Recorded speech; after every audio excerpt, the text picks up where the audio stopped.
बोल दे सारी पकड़ा देंगे। शुरू करते हैं जी। किस लिए आज प्रेस कॉन्फ्रेंस की है? किस लिए बुलाया प्रेस कॉन्फ्रेंस? किस लिए? एक सेकंड क्वेश्चन आपने करना है ना? हाँ, प्रेस कॉन्फ्रेंस आपने बुलाई, किस लिए बताएं थोड़ा सा। आज प्रेस कॉन्फ्रेंस बुलाई है क्योंकि कहीं ना कहीं विपक्ष इस टाइम बौखला गया है और वो एक र्यूमर, एक अफवाह जो मार्केट में फैलाने की कोशिश कर रहे हैं कि हम किसी न किसी पार्टी को समर्थन दे रहे हैं, और ऐसा बिल्कुल नहीं है। पानीपत का प्रत्याशी हूँ और पानीपत की आवाज़ से ही आगे बढ़ी हूँ और बिल्कुल उनके साथ ही खड़ी मिलूँगी। और मैंने पानीपत की जनता से भी निवेदन किया है कि उन्होंने 5 तारीख को बिल्कुल गैस चूल्हे का ही बटन दबाना है 9 नंबर पे। और ऐसी जो भी अफवाह वो फैलाने की कोशिश कर रहे हैं, एक बौखलाहट है, उनको हार की बौखलाहट है और जनता की ताकत की बौखलाहट है, जो उनको दिख रहा है कि जन समर्थन हमें मिल रहा है। वो ध्यान रखें, आपने किसी भी अफवाह की तरफ ध्यान नहीं देना है। ये स्पेशली जो प्रेस कॉन्फ्रेंस है सिर्फ इसीलिए है। आपको लगता है कि बौखलाहट की तरफ से ये सारा काम विपक्षी पार्टियां करें जैसे आप कह रहे हैं? बिल्कुल बौखलाहट है उनको, पहले दिन से है। पहले दिन से ही उन्होंने कहना शुरू किया है कि नॉमिनेशन वापस ले लेंगे। उसके बाद उन्होंने अब ये कहना शुरू कर दिया है कि पार्टी में ज्वाइन कर रहे हैं। ऐसा कुछ नहीं है, किसी का समर्थन नहीं है। हम पानीपत के प्रत्याशी हैं और पानीपत की आवाज़ से आगे बढ़ रहे हैं। अभी आपने पूरा पानीपत में घूमा है, आपको मोटी समस्या क्या मिली है निगम को छोड़ दिया जाए तो? देखिए, निगम की समस्या तो है ही है। उसके बाद पानीपत की जनता किसी भी प्रोजेक्ट के बारे में बात नहीं कर रही है। वो सिर्फ और सिर्फ अपनी सुविधाओं की बात कर रही है कि 5 साल इस गली में किसी ने पैर नहीं रखा है, किसी ने हमारी सुध नहीं ली है, इवन यहाँ पैच वर्क नहीं हुआ है, यहाँ सफाई नहीं हुई है। ये छोटी छोटी बातें वो लेकर हमारे सामने आते हैं कि आप इसका समाधान कराएं। आपको बीजेपी वाले ये कह रहे हैं कि वोट काटू है, रोहिता रेवड़ी सिर्फ वोट काटने के लिए मैदान में आई है, ऐसा कुछ नहीं है, वो जीत की तरफ नहीं है। देखिए, वो उनकी सोच है और मैंने पहले भी कहा है कि जवाब जनता देगी।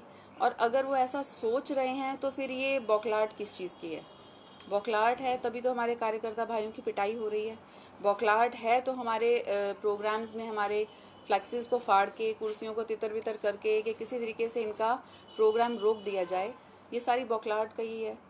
आपका किसके ऊपर शक है? ये बीजेपी वाले किया कर रहे हैं या कांग्रेस वाले कर रहे हैं? देखिए, कोई मर्जी करे, विपक्ष तो विपक्षी है, उसमें बीजेपी है या कांग्रेस है, मगर मैं ये जानती हूँ कि जनता हमारे साथ खड़ी है। शाम के बारे में ऐसी चर्चा हो रही है कि आज शाम को आप एक पार्टी में जाने वाली हैं और जैसा कि आपने कहा भी है कि भ्रम फैलाया जा रहा है, क्या मानेगी? क्या केवल बदनाम करने के लिए या फिर आपको रोकने के लिए, क्या मानती है? कोई प्रोपेगेंडा चलाया जा रहा है आपके लिए?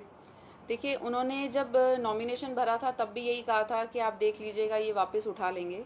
और मेरा जवाब यही था कि सिर्फ एक दिन का फ़र्क रह गया है और 16 तारीख को सबको पता चल जाएगा नॉमिनेशन वापस होगा या नहीं होगा। ठीक उसी तरह मैं फिर से यही कहूँगी कि अगर वो कुछ फैलाने की कोशिश कर रहे हैं तो मीडिया में भी ज़रूर आना चाहिए ना। तो ऐसा कुछ उनको नज़र आने वाला नहीं है। ये बेफालतू के पुलिंदे जो वो बांध रहे हैं और जनता के सामने रख रहे हैं। जनता बहुत समझदार है और जनता को पता है किसके हक की लड़ाई लड़नी है। अच्छा, इस चुनाव में दबाव भी आया आपके ऊपर किसी तरह का कि आप चुनाव ना लड़िए, पार्टी में आ जाइए? देखिए, जो हमारे कार्यकर्ता भाइयों की पिटाई करना या हमारे प्रोग्रामों को रद्द करवाने की जो कोशिश है, ये दबाव बनाने की कोशिश है, किसी तरह ये बैकफुट पे आ जाए, मगर ये होगा नहीं। ये आंधी जनता की आंधी है और जवाब जनता देगी। रोहिता के ऊपर भी दबाव था कुछ? नहीं, ऐसा कुछ नहीं है। रोहिता पे दबाव बना नहीं सकता कोई। 1 घंटे बाद चुनाव प्रचार बंद हो जाने हैं। लगता है जिस विजन के साथ आप जनता के बीच गई थी वो आपके मुद्दे हैं जनता तक पहुंच गए हैं कि आप क्या करेंगी विधायक बनने के बाद? बिल्कुल जनता तक पहुंच गए हैं और जनता को पता है कौन सा व्यक्ति कार्य करने वाला है और जनता का पूर्ण समर्थन मिल रहा है। कौन से पायदान पर आप अपने आप को इस समय देख रही हैं? क्योंकि चर्चाएं होती हैं पहला, दूसरा, तीसरा। रोहिता रेवड़ी किस पायदान पर? देखिए, चुनाव चल रहे हैं और मैं यही कहूँगी कि सबसे पहला पायदान जनता का पायदान होता है। जनता सबसे सर्वोपरि है और जनता ने ही वोट देना है और मैं जनता का ही प्रत्याशी हूँ, तो आप समझ सकते हैं कौन सा पायदान है। रोहिता जी, कहीं ऐसा तो नहीं अभी आप कह रहे हैं कि अफवाहें हैं और आप भी देख रहे हैं कि बिल्कुल पीक पे आ जाए और आप उस समय किसी पार्टी में विलय कर जाए? देखिए, पानीपत के लिए काम करवाने हैं तो किसी न किसी पार्टी को जरिया बना के पानीपत के काम तो ज़रूर होंगे, मगर फिलहाल जो र्यूमर्स हैं कि हम अभी किसी को समर्थन दे रहे हैं, ऐसा कुछ नहीं है। मतलब चुनाव से पहले नहीं, बाद में समर्थन देंगे? तो पानीपत का विकास तो हमें चाहिए। मगर वो छत्तीस बिरादरी के साथ बात करके ही होगा, ऐसे नहीं होगा। अच्छा, उम्मीद ये करें कि जो हाली पार्क आपने छोड़ दिया था उसमें पानी आप ही लेकर आएंगे? बिल्कुल लेके आएंगे, मगर सीवरेज वाला नहीं। अभी आप फिलहाल देख रहे हैं, वीडियोस आ रही हैं और सीवरेज का पानी हाली झील में छोड़ा गया है। मतलब बहुत शर्मिंदा करने वाली बात है ये। विकास तो किया नहीं है, मगर उसमें जो सीवरेज का पानी छोड़ के जनता को और तंग करने की कोशिश की जा रही है। पीछे कहा था कि असंध रोड या गोहाना रोड ये मेरी सीएम अनाउंसमेंट बिल्कुल सीएम अनाउंसमेंट है, लेकिन विधायक साहब जो मना कर रहे होंगे कि अनाउंसमेंट है तो फिर काम क्यों नहीं पूरा करवा पाए? देखिए सीएम अनाउंसमेंट है और मुझे मालूम है एंड टेन्योर में अगर आप सीएम साहब की कोई भी रैली देखेंगे जिसमें मैंने वो बात उठाई है तो सीएम अनाउंसमेंट मैंने ही की है, अप्रूव भी मैंने ही करवाई है। मगर विधायक साहब थोड़ा सा अलग तरीके से चलते हैं।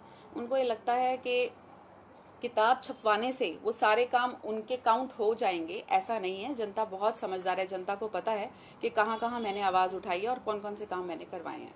रोहिता जी, चुनाव में वायदे तो बहुत किए जाते हैं और कई लोग जनता को मीठा एक लॉलीपॉप दे देते हैं, लेकिन उन पे जीतने के बाद प्लानिंग नहीं होती कि काम को कैसे करेंगे। क्या आपके पास वो प्लानिंग है जो आपने वायदे देखिए मैंने पहली बात तो जनता को नाले को लेकर, हाली पार्क को लेकर प्लानिंग आपने करी है? देखिए मैंने जनता को कोई भी हवाई पुलिंदे बांधकर नहीं दिए हैं, कोई ऐसे प्रॉमिसेस नहीं किए हैं। मैंने जनता को सिर्फ यही आश्वासन दिया है कि जो 5 साल का मेरा कार्यकाल रहा है, आप लोगों के बीच में रह के मैंने काम किए हैं, सेम वैसे ही आप लोगों के बीच में रह के आप लोगों के सुझाव के साथ ही काम होगा। और रही प्रोजेक्ट्स की बात, तो वो डेफिनेटली अच्छे प्रोजेक्ट्स पानीपत के लिए मैं लेकर आऊँगी और वो आश्वस्त हैं, उनको मालूम है ये काम करने वाला व्यक्ति है और काम होगा। बुल्ले शाह जी कह रहे हैं कि अगर जो हम सत्ता में आते हैं तो नगर निगम की सीढ़ियाँ नहीं चढ़ेंगे, निगम तीर की तरह चलेगा। प्रमोद बीज साहब जो हैं उनका दखल नगर निगम में रहा। आप अगर आती हैं तो नगर निगम को अपने हाथ में लेंगी या मेयर के ऊपर छोड़ देंगी जो आने वाला मेयर होगा? देखिए हाथ में लेने से नगर निगम चल जाएगा ऐसा नहीं होता, और सीढ़ियाँ चढ़ने से चल जाएगा ऐसा भी नहीं होता है। मैं यही कहूँगी कि एक सिस्टमेटिक तरीके से काम होता है और जैसा मेरे टाइम में रहा है बिल्कुल सेम वैसे ही होगा। कोई अपील, आखिरी संदेश, क्योंकि आज टर्निंग पॉइंट भी हो सकता है तमाम प्रत्याशियों के लिए। सबने अपने अपने जनसंपर्क किए, रैलियाँ की, लेकिन रोहिता जी का कोई ऐसा बड़ा जनसंपर्क आज नजर नहीं आया, तो आप सोशल मीडिया के माध्यम से कोई अपील करेंगी? देखिए पहली बात तो मैं कहूँगी कि जो मेरे स्टार प्रचारक हैं वो मेरी जनता है और उनके बीच में ही जाके मैंने कल पूरा मार्केट में डोर टू डोर किया है और उनसे वोट अपील की है। और उनसे यही निवेदन करूंगी कि आपने किसी के बहकावे में नहीं आना है, आपने व्यक्ति वो चुनना है जो काम करने वाला हो। बहकावे बहुत से दिए जाएंगे और अभी फ़िलहाल में आपको दिया भी जा रहा है क्योंकि उनकी बौखलाहट है। वो ये कह रहे हैं कि हम किसी पार्टी को समर्थन दे रहे हैं। ये ज़रूर सोच के देखिएगा कि हम किसके साथ खड़े हैं। हम किसी पार्टी के साथ नहीं, हम जनता के साथ खड़े हैं और आपने ही मेरी ताकत बनना है। और 5 तारीख को आपने 9 नंबर पे गैस चूल्हे का बटन दबाना है ताकि फिर से विकास की वो रफ्तार आगे बढ़ सके।